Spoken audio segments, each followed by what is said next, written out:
Good morning, sir. Good morning. How are you? Good, man. How about on your end? Things are good. Yeah, right? That's about all I got. Here we are. This is our second Friday podcast. We're Yeah, starting to get in the swing of yeah. things. And I'm not going to lie, this may even surprise you a little bit. I'm kind of upbeat and optimistic about the Jays right now. Okay, that's good. Yeah, you're I, like, "Oh, I'm interesting." I'm a little bit on the underside of okay with the Jays. Yeah. Well, I saw last night's loss coming a Okay, mile away. okay. I saw it when I saw Kansas City on the schedule right after the Yankees. You already had it penciled in as a loss. I just feel like after coming back and winning two in a row from the Yankees, and now you're up in that Yankee series 4-2, you feel good about yourself. They wake up Thursday morning, add another pitcher to their injury list, right? Ross Stripling Right. going to the IL. They call up Anthony Kay. I don't know. It just seemed like a recipe for disaster. And then they kind of took that 7-0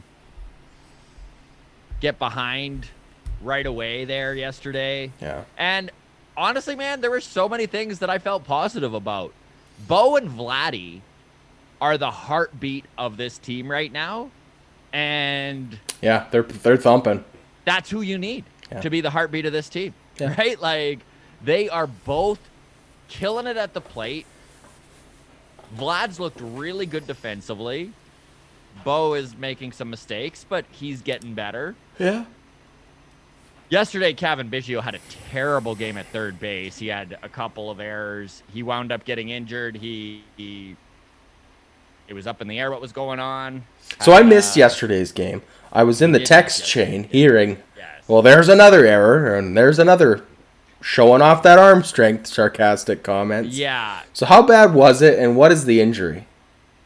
So the injury was, it was a bit of a cold day yesterday at Kauffman Stadium. He took a hard line drive off his bare fingers. Okay. That, I don't even think they counted as an error, but it Okay. was an error. He should have fielded it cleanly. Okay. Um, He tried to play it with his bare hand, or what? yeah, it just ricocheted off the end of his finger is what it Okay. looked like. Just took a weird And bounce? Took a weird, it came off his glove and then off his hand. Okay. He didn't field it cleanly. Like, it was a Alright. little bit on him, but again, chillier day. I think it like ricocheted in his hand a bit. Right.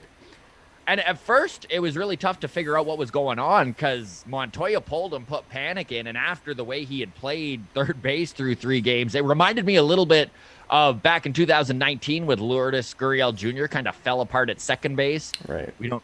I'm gonna say the yips, but we're knocking on wood and pretending like that's the only time I bring that up. But that's what it was feeling like yesterday. Okay. And so it was a little bit up in the air. Are they pulling Cavan because they just don't wish his confidence to like completely blow up, which also is a ballsy thing to do on Montoya's part, right? To pull a guy mid-game because of defensive errors. Yeah. Like, not showing a lot of confidence. So that didn't seem right.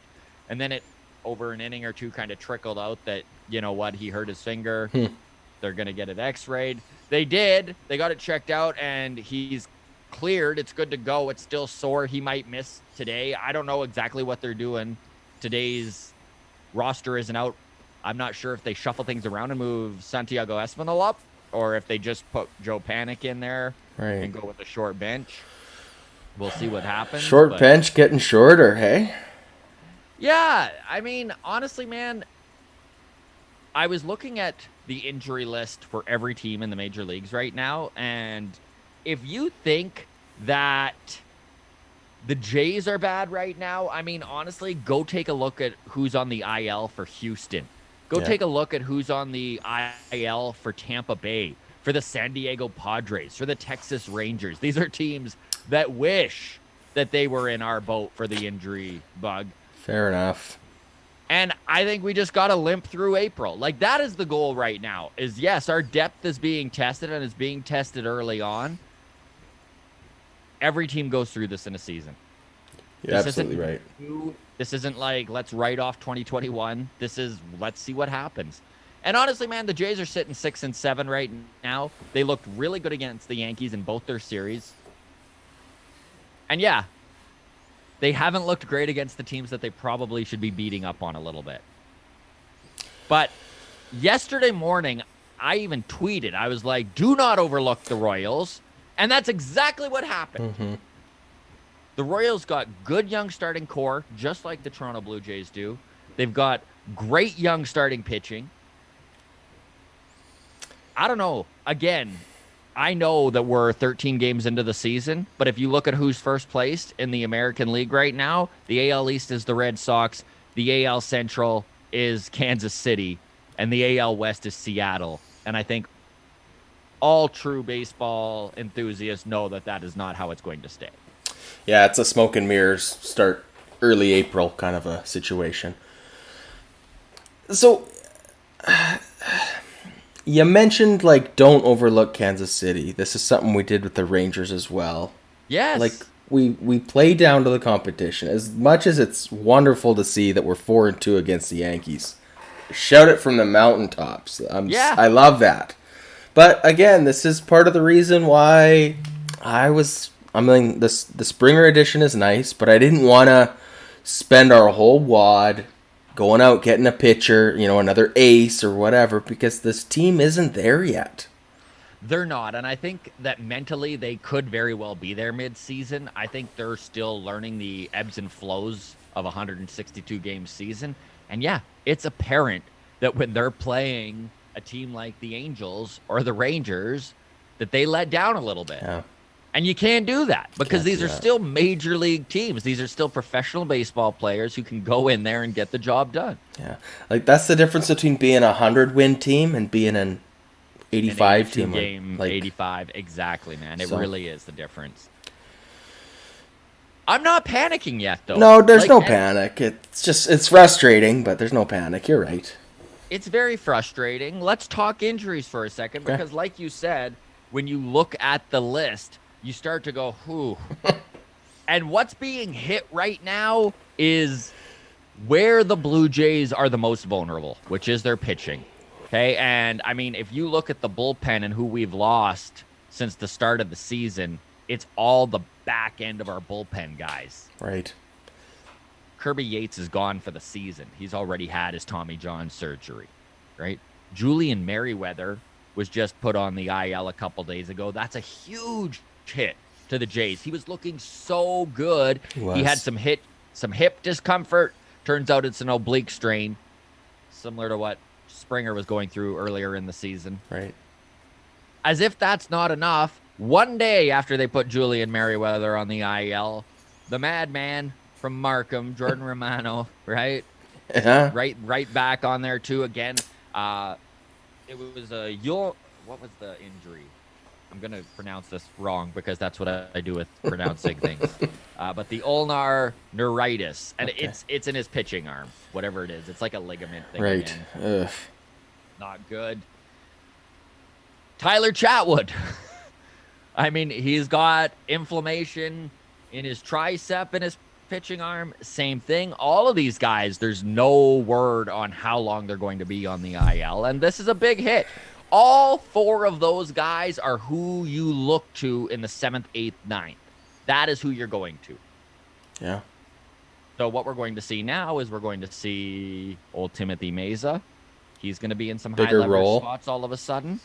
We're going to see Rafael Dolis as the closer on this team. He had some experience doing that last year.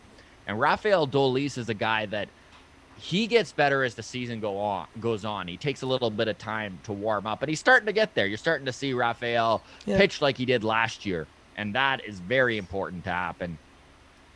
And then we're going to need some surprises, in all honesty. We're going to need some guys to step up and fill the void.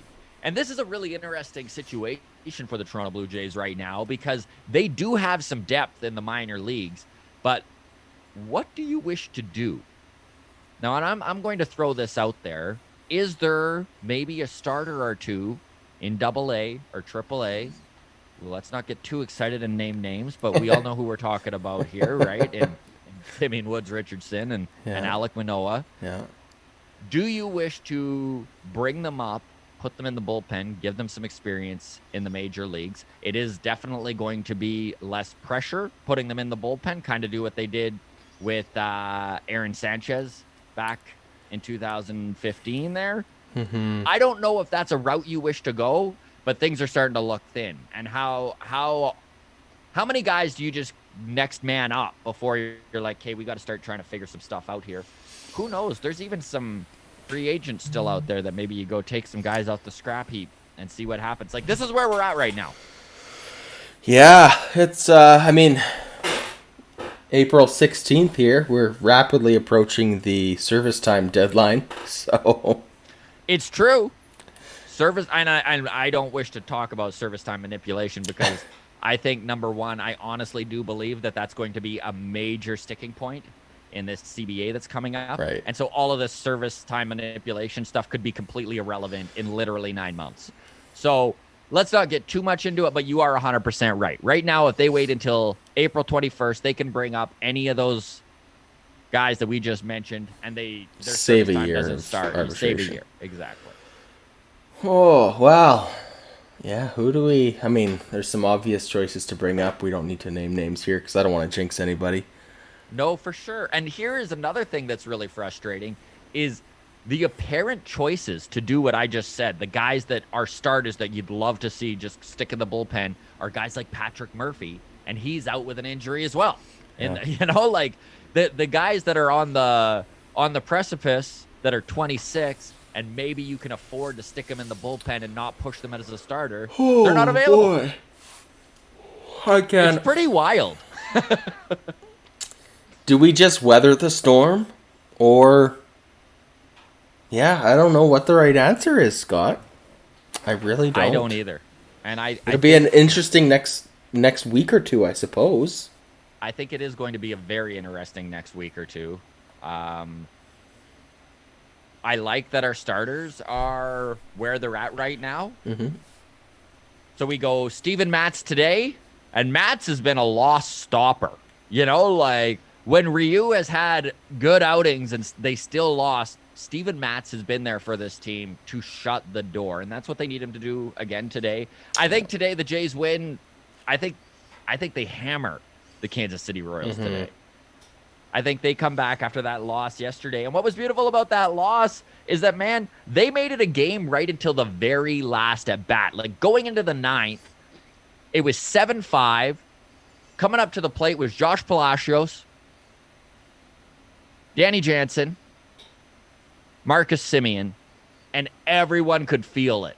The whole team was pushing to get Bo and Vladdy up to the plate. Right. That's what this team was pushing to do. Josh went in there, first pitch swinging. Buck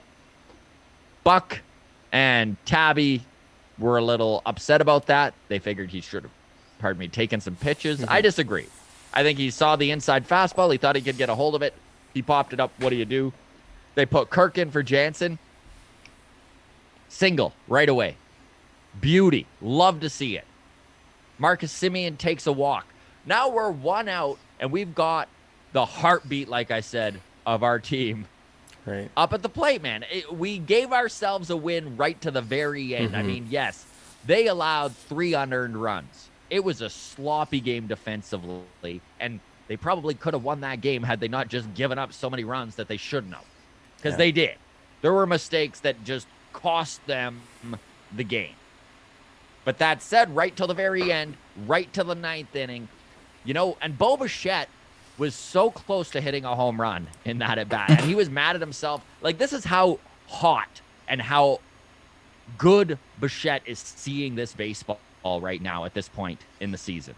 We're 3 weeks in, and he is seeing everything. He knows when it's a strike. He knows when it's a fastball. He knows when to lay off. It has been impressive. And, man, he was sitting on a breaking ball, and he just missed it.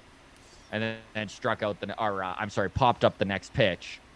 Like, again, you could just see he was in the dugout while Vladdy was at the plate, and he was still just upset. Hitting the water bottles. Yeah. And then Vladdy, same thing. Vladdy had a great at-bat, just didn't pull it off. But this is the thing with this team, is that they have the offense to make every game interesting, and they just need to tighten up the defense, man. Like, I know this has been something we talked about for a year now. And it's frustrating to see them make these off-season moves and this still be a thorn in their paw type of thing, right? Like, but what do? This is another thing people forget is this is Biggio's really first run at third base, and he looked good in the spring. He's had some decent games at third. He's just also had that learning curve that everyone hates to see in a new position. But what do? You can't skip how to learn third base. You know, like you can't just you can't just put him in right field until he figures out third base. Right? Yeah. Yeah, no, it's true. Yeah, I mean, so how long of a leash do they give him? We've talked about this with guys like Rowdy who are struggling and stuff like that. What's the end with Biggio here? Who else plays third base? Absolutely, you nailed it. I mean, that's not the answer we want to hear, but that's what it is, right? You kind of need to give him... The whole reason he's in there in the first place is as a favor to us, basically. It really is the truth. His versatility has saved this team in many different many different occasions, and I think part of the reason that Cavan is struggling at the dish so much is that when you slump defensively, sometimes it just carries over onto the offense, and it feels like a weight on your shoulders. And I mean, let's talk about getting some monkeys off this offense's back, because they have. Rowdy Tellez was 0 for 21 going in to the start of this week. Like, when we talked on Tuesday, we were basically like, will Rowdy ever hit again? And now he looks good. He's 6 for 15 in his last 15 plate appearances.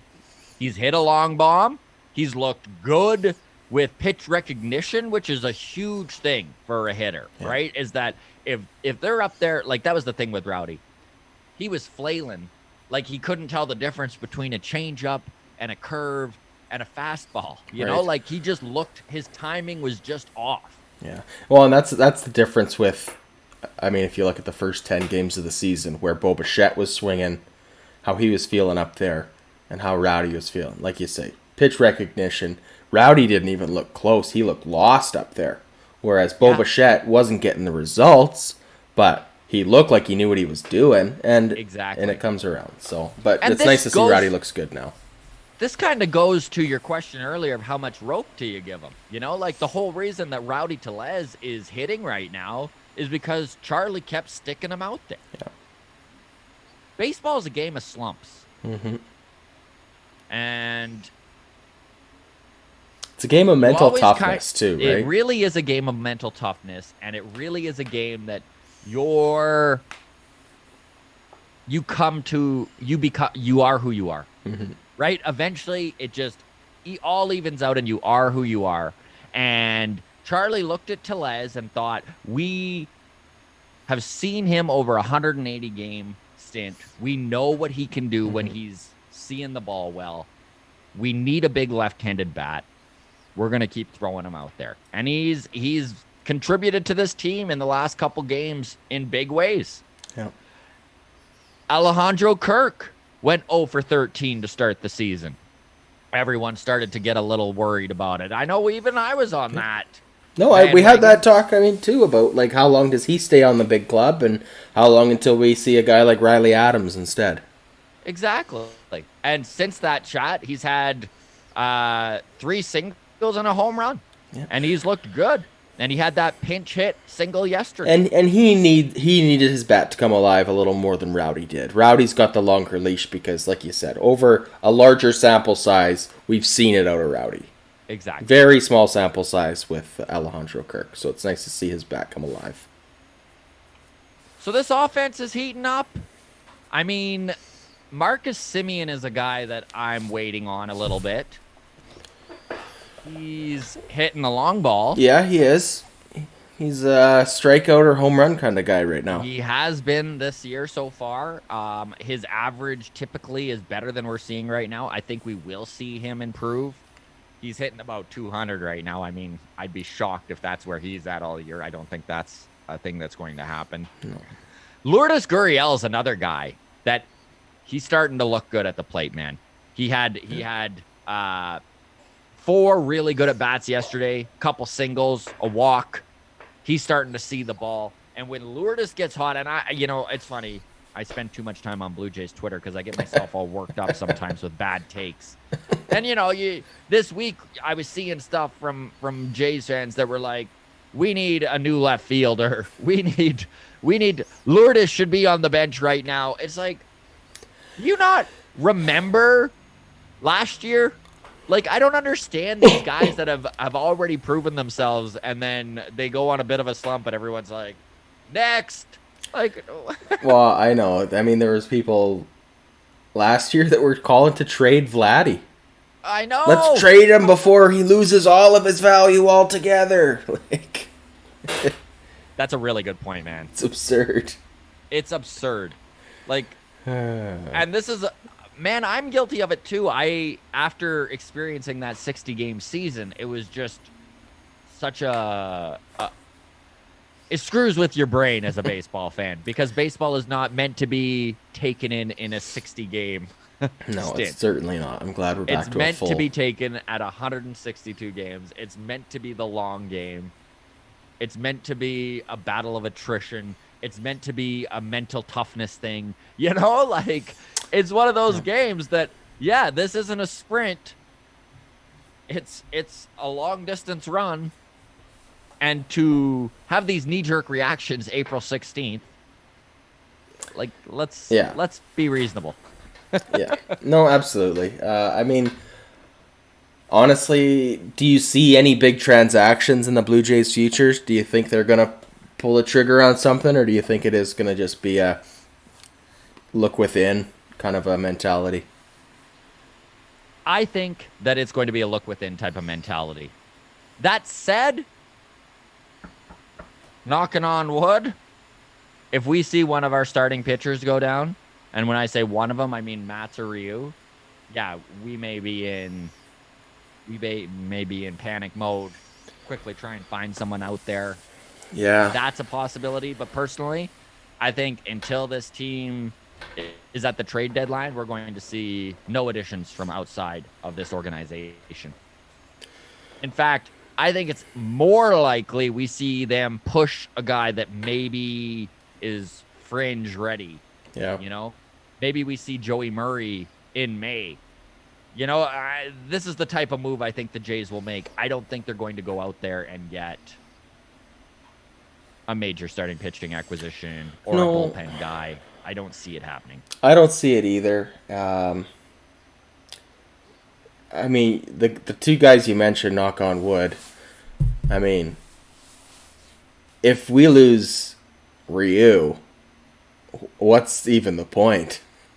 At that point, right? Like, or it's over.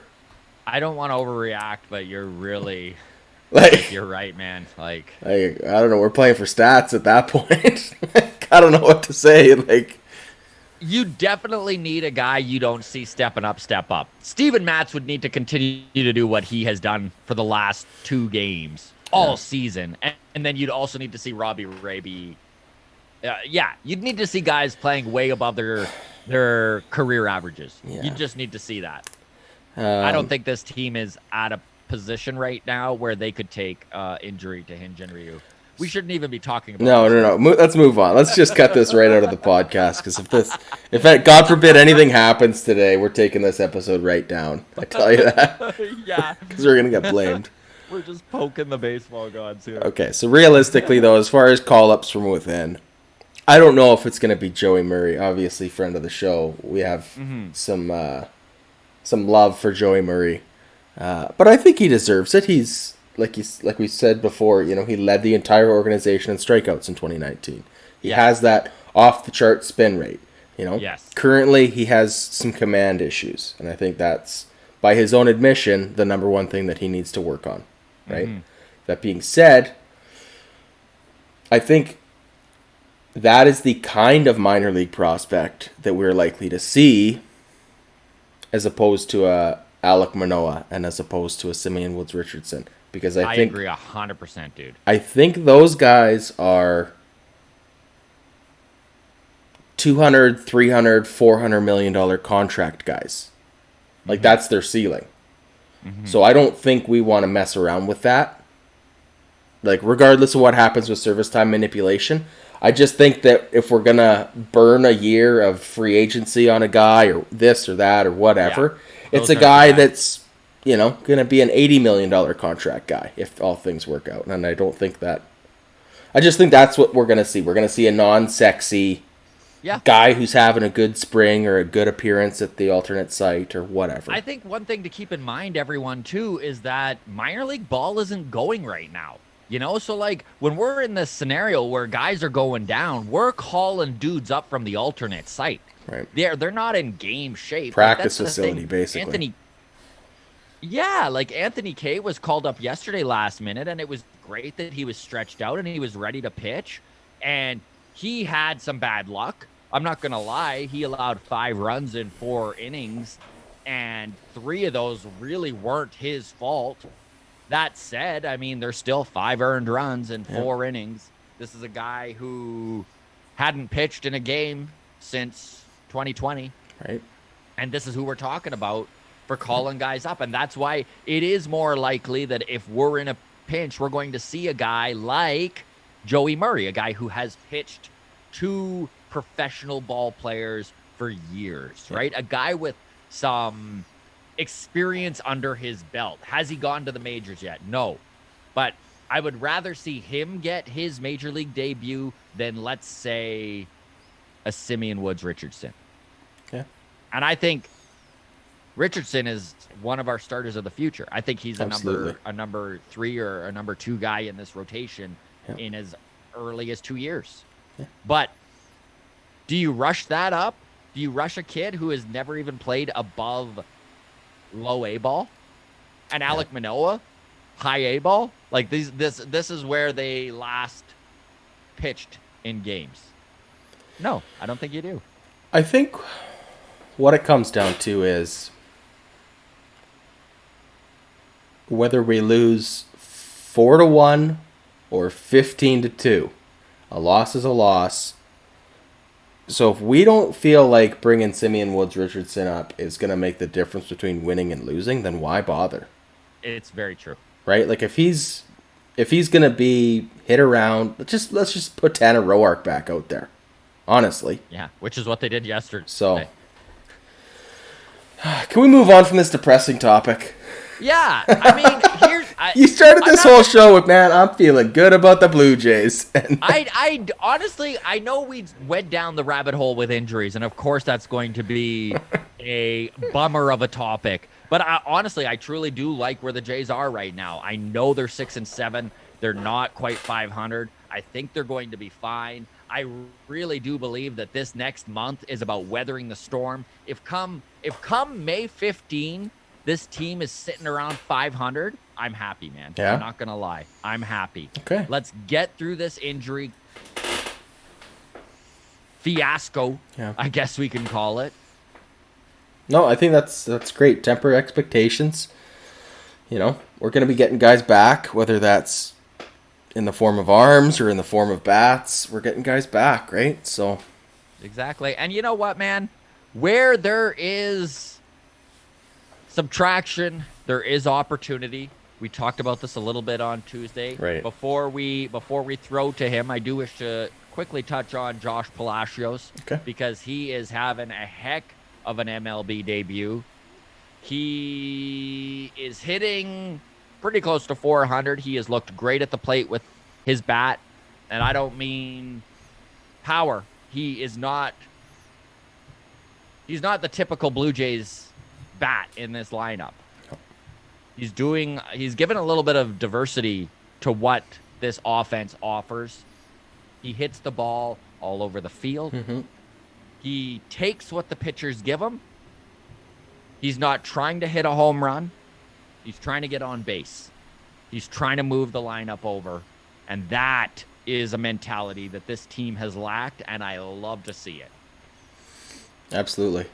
And we touched on this on Tuesday, too. There is a scenario in which Josh sticks with this team. Yeah. I do not think that Jonathan Davis's job is safe. I think that once Teoscar comes back, which is still another week and a half, a decision will be made on who has performed best, and I think it really will be a performance-based thing. I think so too. And I think it's great that Palacios has stepped up and continued his hot spring, which is exactly what this team needed. So absolutely, that is a great bright spot. This is true. All right, my man. Before we throw to Josh here, we had a great little conversation with him about 10 days ago, I think it was. It was honestly, we talked to Josh just before he got called up. Just before he got called up, like literally a few days before he was called up. So it's a great conversation. You get a really good look at his mental approach to the game and just how he kind of stayed game ready. Like when we were talking to him, right, he was just going to the alternate site, but he was still very excited. And he's like, you know what? I know that I had a great spring, and I know that it would have been nice to break with the team, but I think my opportunity is going to come. And of course it did. So that's great. Yeah. Ready when opportunity knocks. All right, my man, knocks. before we do that, I did wish to touch on one little piece of news from the major leagues that isn't Blue Jays related.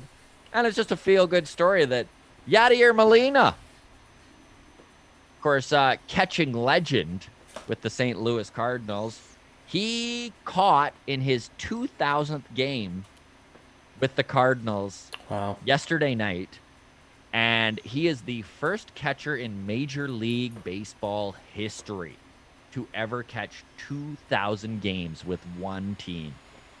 That's crazy. What a special accomplishment. No kidding. Wow.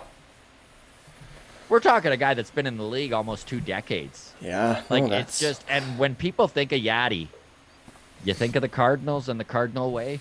Yep. He's helped been the backbone of that franchise for almost 20 years. Super impressive. So, we'll leave it at that. Big congrats to Yadi. Go Blue Jays. Go Blue Jays. Enjoy Josh Palacios. Cheers, everybody. Thanks for listening.